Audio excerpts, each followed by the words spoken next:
Voy a explicar cómo se numera en una Heidelberg SM52.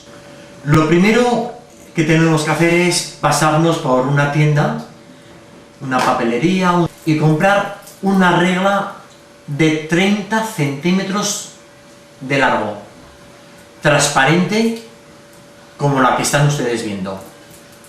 Con un programa editor de textos, cogemos dos líneas y las ponemos a 2,5 centímetros de altura. Sacamos una caja de texto donde ponemos 4 números consecutivos: el 2, 3, 4 y 5.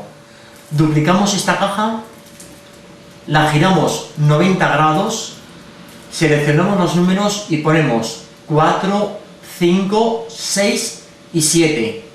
Estos números tienen que ser de un tipo de letra helvética normal, del cuerpo 17 puntos. La caja de texto en horizontal la ponemos alineada con la línea de abajo,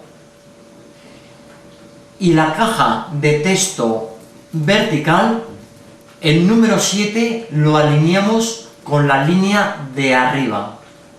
Que tengamos este montaje preparado, lo imprimimos por una impresora láser en papel poliéster.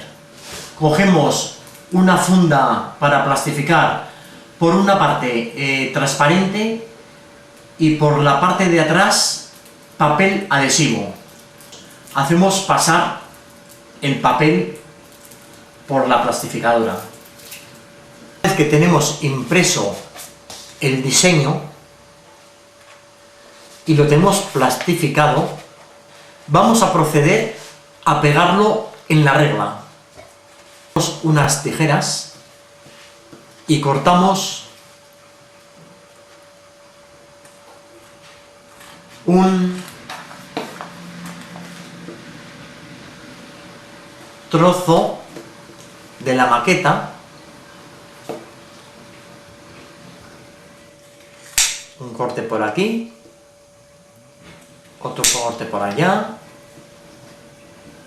este corte recto, y aquí tenemos la maqueta de los números. Cogemos la regla, le quitamos el adhesivo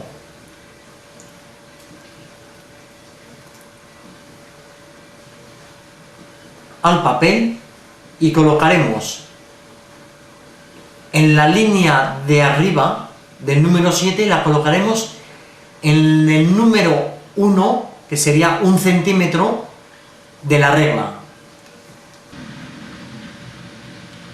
Ahora se ve mucho mejor la alineación del 7 con la línea y con el 1 centímetro de la regla.